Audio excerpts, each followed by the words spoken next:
So how far in advance should you schedule movers? We're booking a month out right now here locally. As soon as you have a date that you can get into your new house, you should be scheduling movers.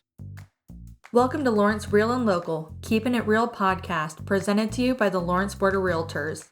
We are your go-to source for all things real estate in Lawrence, Kansas. I'm Lexi Haskin with Flint Hills Mortgage. And I'm Emily Robertson with McGrew Real Estate. Together, we're here to make the journey to homeownership a breeze. Join us as we share insider insights, expert advice, and a dose of fun along the way. Welcome to Lawrence Real and Local, and we're just keeping it real by the Lawrence Board of Realtors. I'm Lexi Haskin with Flint Hills Mortgage, your co-host with Emily Robertson with McGrew Real Estate. And then we're here with Reese Jones with Professional Moving and Storage, who's our guest today. Hello. Hey. How are you? Good. Thanks for coming today. Yeah, thank You're you. welcome. Thanks for having me. I mean, we're pretty excited to learn a little bit more about this process, especially being on the other end of it. Yeah. So, I mean, there's just so many nuances, ins and outs, and just want to let people know what they should know that they probably don't. Yeah, moving is complicated, that's for sure. And it's probably most people's not favorite thing to do. Just definitely not. No. I think that's a good assumption. Yeah, it's like the third most stressful life event. Yeah. After death and divorce. I was going to say what are the first two. But yeah, I deal with it every day. So I take all that stress and burden, I guess, for everybody. You just hold it on your shoulders. Yeah, exactly. Reese is over here with the weight of the world. Yeah. Oh my gosh. Well, so what got you into the kind of moving and storage industry? So my dad owns the company. He founded it in 2000 or 1999. We go back and forth between the two dates. Really, he was a salesperson for another company that was in the Lawrence market. They decided to leave the area, and my dad, being the salesperson, didn't like how that was going to go for the customers that we had in storage at the time. So he offered to purchase the company from that company that was leaving, and then started his own thing. Got the trucks, the warehouse space, and the office space from that company, and kept the current storage customers that we had. And then he did that for a long time, probably about 5 years ago, almost 6, I got into the business. I was in corporate marketing, didn't like sitting in a cubicle all day, and saw that my dad was very active in the community and wasn't stuck in an office. So I thought that might be a good option for me to try out and join the family business. So I thought I could bring a lot of marketing experience to the company. At the time, the website and everything was very poor customer experience. Yeah, I mean, it was hard to get a quote for a move. Yeah. But it was a different time back then too, so a lot has changed, obviously. But yeah, that's kind of how I got into it. So can you share some tips on prepping for a big move? Sure. Yeah. I mean, first, you want to get an estimate. If you're having a smaller move, sometimes that can be done over the phone, if it's like an apartment or something like that. But you want someone to come in, do a walkthrough, take a look at what you're moving, determine if there's packing needs, and you probably want to get multiple estimates, just so you can compare pricing. Another tip, you want to pack really well as far as your boxes go. On local moves, that can be a point of contention. People don't think they need to pack very much since they're just going a couple miles down the street. But it does help your move process go a lot smoother, helps you stay organized, and it just makes the process smoother. You want to donate or dump any unwanted items before move day as well, just so we're not moving excess stuff. Moving is the perfect time to go through those closets and get rid of a bunch of stuff that you've had forever. Get rid of all that clutter. Yeah. Yeah, you'd be surprised how many times I go into a house and someone says, yeah, these are all the boxes from our last move 10 years ago, and we haven't even opened them. You're like, okay, let's Marie Kondo that stuff. Let's get rid of it. Maybe you can just donate all of that. Yeah. But yeah, and I think also having kind of an understanding of what you want your new place to look like too, before we move in. So Our service includes, placing the furniture exactly where you want it to go in your new house. So kind of having that idea will help you not only get rid of stuff that you don't need, but make the process a little bit smoother. So, I mean, are there different supplies that people should get? I mean, obviously like boxes and like tape, but like when it comes to packing and all that other stuff and just the moving, what should they get to be prepared to even just go through that? Yeah. I mean, you want to start with boxes. A lot of like Menards, Home Depots, those places carry good moving boxes. You can get them at U-Haul. We also sell moving boxes. You just want a good assortment. You're not professional packers, so you're not going to get like mirror and artwork boxes and like special boxes for your dishware, and wardrobes usually aren't common in a local move, but you want that stuff. You want tape, obviously. You want some markers to label boxes. We've had people put like painter's tape on boxes that they can mark with different colors for different rooms. You don't have to quite go that far with it, but that's mainly the most important stuff. We provide a lot of the stuff on move day too, as far as like stretch wrap and stuff like that. So nice. I was going to say, have you seen the QR codes that people put on boxes and it like that connect to apps? Yeah. So then they can scan that box and it'll pull up every single item that's in that specific box. Have you worked with people that had that on there? We have, not recently, but I have seen that in a couple of cases. A lot of times people will make like an Excel sheet and just number each box and then put like a little note about what's in box number 1. Oh, that's a good way to do it too. Yeah, just to make it easier for themselves. Yeah.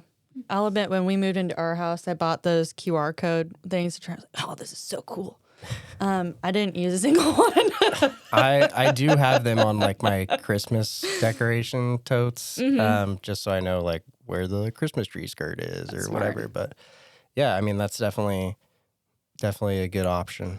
The more organized, the better. Yeah, definitely makes it helpful. Absolutely. So what is the most challenging item to move, and what does the process look like for handling those challenging items? Well, the most challenging item, I guess, would be a piano, like a baby grand piano specifically. We have a process how we move them. We remove the legs. It goes on its side. We remove the foot pedals. It gets wrapped and padded, of course, and moved that way. Large, oversized items like giant armoires that are like in a basement that have to go like upstairs, and the stairs have a landing and a turn. That makes me just want to cringe just like thinking about it. I'm like, I'm feeling stressed just thinking about it. Okay. We have a pretty good staircase set at our office, so our guys get trained on how to do that stuff. Good. Just so we're prepared ahead of time. And we ask a lot of questions throughout the process too to identify those issues before we come out there on move day. That makes sense. Because pianos too, they can get out of tune if you move them, or they normally get out of tune when they get moved too, right? They do. There's not much really we can do about that, but when you move a piano, you're going to want somebody to come out and tune it afterwards for sure. Yeah. So how far in advance should you schedule movers? Oh, man. Right now, in the market, how it is, you should probably, like we're booking a month out right now here locally. So I'd recommend that. As soon as you have a date that you can get into your new house, you should be scheduling movers. For a long distance move, like out of state, I'd probably recommend sooner than that. But since the pandemic, we've had a lot more last minute kind of moves. Yeah. And it also just depends on the season too. So the summer season, we're not as flexible on scheduling just because everyone moves during the summer. The kids are out of school. It's a great time to buy a house. So the schedule fills up really quickly, but winter time, we can be pretty flexible. Nice. Yeah. So, I mean, too, when people are scheduling, what does it look like with the quote process? So you obviously need to have somebody come out and look through your house, see like what needs to move, what the process looks like, all that stuff to get the quote, to schedule the movers. So then really they would be needing to do that before a month in advance if that's how far you're scheduling out. Yeah. So how it looks, the quote process, so you would call or submit a request online. We get basic information about your move, addresses, a possible date that you're considering or thinking of. And then depending on the size of the house, we schedule the estimate to come out like right away. So it could be the same day, it could be later that week. And it takes probably 30 minutes to walk through the home. You'll get a quote right then and there, and we can schedule you right away. If you need to shift your dates, there's not penalties or anything like that. It's usually not an issue as long as there's availability in the schedule. So if people are going to do the decluttering and all that stuff, like getting the dumpster, just getting that stuff out of the house they don't want, but they've already gotten that quote, does that affect like how much they're going to be paying and different stuff like that because the quote is based on what's initially in the house? Yeah, so on our local moves, the pricing is hourly rate based or time based. So what we would probably do in that situation is give like a worst case scenario. Like if we moved everything in the house, this is what it would look like to move you. But if you eliminate items here or there, the time will be less and you'll pay for what you use as far as time goes. Yeah. And we've had situations too where we've given them a quote. The customer has came back and said, "Hey, I've gotten rid of, a lot of stuff. Can you come back out and take a look?" And then we can go back out there and look at it and adjust it. So how many people are usually available for the moves? Our crews are usually 2 to 6 movers per crew. So what common challenges come up in a move when you're like day of? Yeah, so a big one we talked about a little bit before we got on here was... And then I made you guys stop talking. I'm like, stop talking about this. I know, save the content. A big issue we run into in the moving industry is coordinated closing dates. Yeah. So there will be a lot of times where a customer says, "Hey, I have to be out of my house on the 15th, but I can't get into my new house until the 20th. And in those scenarios, it's extra charges for the customer because they have to go into storage. They have to find a place to stay for the next 5 days. Yeah. The movers are handling their items twice, so it's basically a double move. So that's probably the most common challenge, especially with bigger homes. So if there's any way to bridge the gap, it's make sure you can either, and I know it's different, but make sure you can get into your new house before you have to leave your old one. Yeah. Or at least try to get the closing dates on the same day. So that you can be out and in on the same day. Yeah. Ideally, that'd be awesome if that. Yeah, I think a lot of times it's just like if one person, I don't know, it depends on the seller's needs in the situation too, if they need to. Yeah, usually have with the same situation. Contingent offers and stuff like that, that's not really a solution for the customer to get in early or anything, but it would be helpful for them. Yeah, when it's sure. feasible, it's definitely the best case scenario. And I don't know, like maybe you guys can provide some insight, like what kind of negotiating power the buyer or seller has on coordinating those dates so that they can say like, well, we really need to be in the house for another couple days, Yeah. I mean, the closing date is definitely like a factor in every contract. So, I mean, right now it's a seller's market. So the sellers kind of have a little more power in the situation most of the time. So if they really want a specific closing day, then a lot of times the buyers kind of have to see if they can make that work or, yeah. I mean, I know too, when it comes to moving, I've seen this when I was working at the title company too, just hearing, which I mean, I wouldn't necessarily recommend this because there is just a ton of liability in it. But some sellers would even, if they weren't occupying the property or even were moving out that morning, but the other person couldn't close, they would just open up the garage, but not give them the keys or whatever. So people could just drop their stuff off in the garage.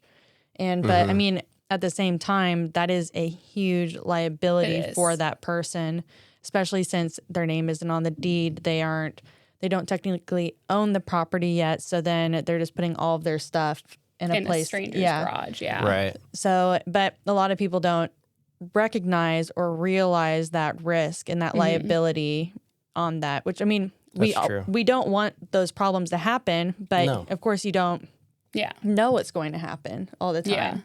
I mean, you hope for the best, but you never know for sure what's going to happen in any given scenario. So. And we've definitely just put stuff in the garage for people because they couldn't fully get into the house yet. So we have seen that. Yeah. Yeah.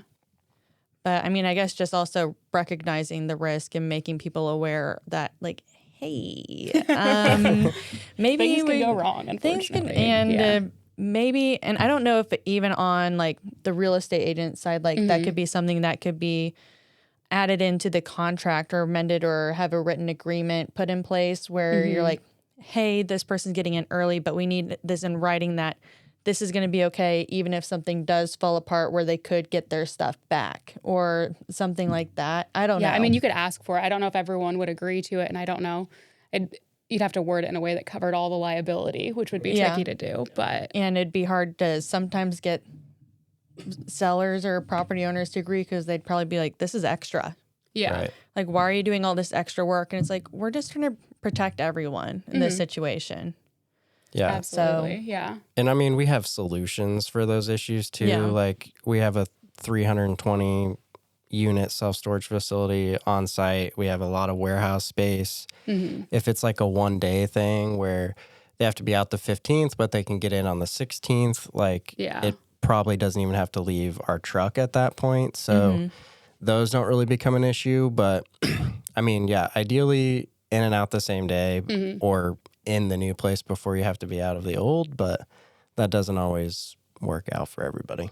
Yeah, because I mean, I guess the next part of that question was, what are some ways you can help deal with those challenges? So, I mean, I guess if it is a next day thing, if you don't even have to unload the truck, if you don't necessarily need the truck right away, then because I know probably in the busier seasons, you probably do need the truck right away, or it would help with another move, and you're like, I really need this truck. Somebody else scheduled for this. Yeah. Well, we had a scenario actually in February where this couple had to be out by like the 21st. They couldn't get into their new place till the 24th. And they probably called us like on the 15th. So they were like a little tight for time on trying to find movers. And the solution we had was, well, I mean, we can get you out on the 21st and in on the 24th, but, you know, we're going to have to unload the stuff in the warehouse because we need the trucks. And it worked out. I mean, the move went great. The customer did have to pay a little bit extra for the double handling, but it got done. So, I mean, just depends. I mean, if you're flexible and willing to pay a little bit more for the solution, then we've got it for sure. Yeah. Because I mean, too, when people are thinking about costs that they need to be saving for when it comes to real estate transactions, I mean, they really just think of down payment. They don't necessarily think about like closing costs, moving costs, homeowners insurance costs, earnest money, appraisal, like all of those things, and furniture to fill your house. Furniture, which as a lender, please do not go open new liabilities and buy a bunch of big purchases or furniture until after Nebraska Furniture Mart card. Yeah, do not open any new lines of credit. Thank you. Until after you're closed. Yeah. But yeah, I mean, people just don't think about all of those additional added costs that they need to budget for. So, I mean, even planning for a worst case scenario where they might have to get storage for a couple days, or the hourly rate might be a little bit more because they have more or less stuff and go get that quote. I mean, it really does help the process. Absolutely.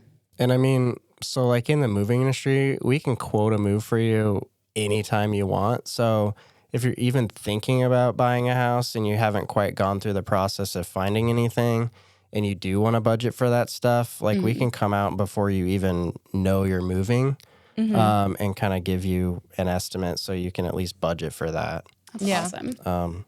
And that's no charge, obviously. But so I'm just kind of curious about this. If for something happens with your trucks, do the different moving companies in town work together if somebody else does have a truck, even though you guys aren't affiliated together? Does that make sense? Like help each other out, like I scratch your back, you scratch mine type of thing. Yeah.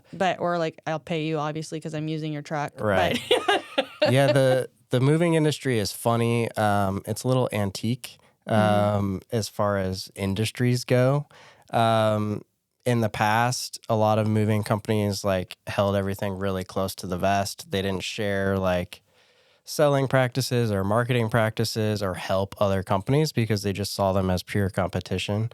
I think now, like, there's tons of Facebook groups out there. There's leadership and mentor like retreats for like a bunch of moving company owners. Yeah. And they all get together. They share like experiences about the business. So I think companies are a lot more open to that now. In this day and age, we don't work with many people here locally for those needs. But like an out-of-state move or long distance, there's a lot more collaboration with companies, Cool. like providing labor in different states and stuff like that. Yeah. Yeah, that's awesome. Yeah. Especially since you guys can make those connections and actually, like, yeah, I just think that's great. Yeah. Yeah. I Said so eloquently. It was good. Yeah, I mean, I think locally, I think all the moving companies, know of each other, but I wouldn't say there's much collaboration. I don't think it's anything like sour or anything like that. It's just how I it don't works. think anyone's initiated it. Yeah. Yeah. So can you discuss some of the more challenging or unique situations you've kind of come across moving? Any good stories? Yeah, there's plenty of stories. Kind of a cool one. So we are preparing to move like a 10,000 pound pipe organ Oh, wow. from Lawrence to New Jersey. That's a lot. I won't say the company, Yeah. but so that's kind of cool. It was cool to go and like look at how they disassemble it and stuff for the move. That's really cool. Like all the different pipes are sorted in these like stacks and trays. So that's going to be kind of fun to see how that goes. Yeah, I don't know. There's so many. I don't want to like get too personal with it because someone might think I'm talking about their stuff, but Yeah. That's fair. So, Yeah. so what measures or are taken to ensure the safety and security of belongings during the moving process? Sure. So we have like general company liability insurance, obviously, but protecting your stuff during the move process, the Federal Motor Carrier Safety Administration requires us to provide like a basic protection on all of our moves. It covers your items at 60 cents per pound per article. And then we have options to get like full replacement protection, where if anything was damaged, it gets repaired or replaced back to its full value. Yeah. You do have to pay a little bit of extra money for that. We don't try to damage your stuff, but it's a human-ran industry, so mistakes happen. Yeah. Generally, we try to make it right with the customer, but we do have those extra protections just in case. Well, is there anything that you want to say to just kind of really reiterate or that you've learned or that you think people should know throughout the moving process? I would just say that it probably seems scary and complicated, but when you work with a moving company, just remember that they deal with it every single day. They deal with all different types of moves, from a one-bedroom apartment to a 4,000 to 6,000 square foot house. We've probably seen it all. You're not going to surprise us usually with something that you have or a situation that you're in. I get calls all the time where the customer will say, well, I have a pretty unique or complicated situation. And then they communicate it. And I was like, well, I dealt with that last week. So, don't be afraid to reach out to moving companies, even if it's just for advice. Yeah. A lot of times that's all you need. Yeah. That's a really good point.